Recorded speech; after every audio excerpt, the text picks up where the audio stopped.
Senator Marco Rubio said recently that none of the recent mass shootings would have been stopped by the kind of stricter gun laws the White House has championed. That's something the Washington Post fact checker concluded was true in a long analysis. If not a single recent mass shooting, would have been stopped by the kind of gun control measures you champion, are those the right approach to this problem?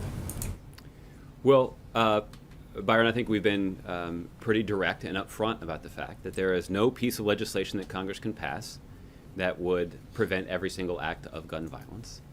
I think the case that we have made is one that rests primarily on our concern about national security and our careful consideration of common sense. So let's take one example. Let's take the no-fly, no-buy loophole.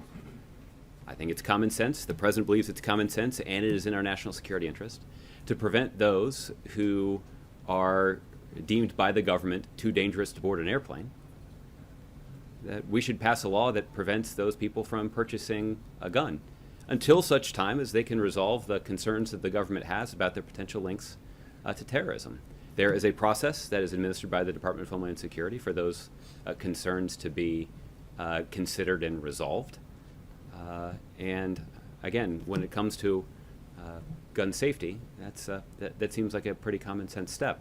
I guess in response to Senator Rubio, I guess I would simply say, is he suggesting that we should wait until someone who is on the no-fly list walks into a gun, purchases a firearm, and kills a whole bunch of innocent Americans before we pass a law preventing it? I don't think that passes the common sense test either.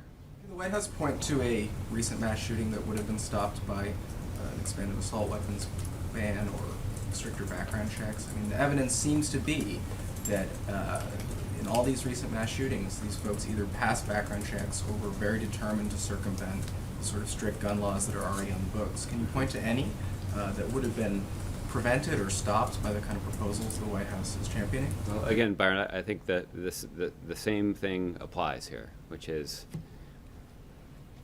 it is not our view that we should wait until somebody who's on the no-fly list walks into a gun store, legally purchases a gun, and kills a bunch of innocent Americans before we pass a law preventing it. That's a common sense view.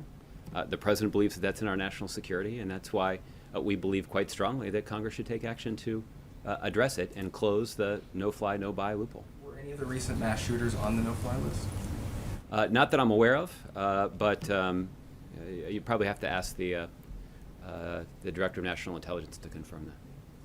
Okay? Fred. Thanks, Josh.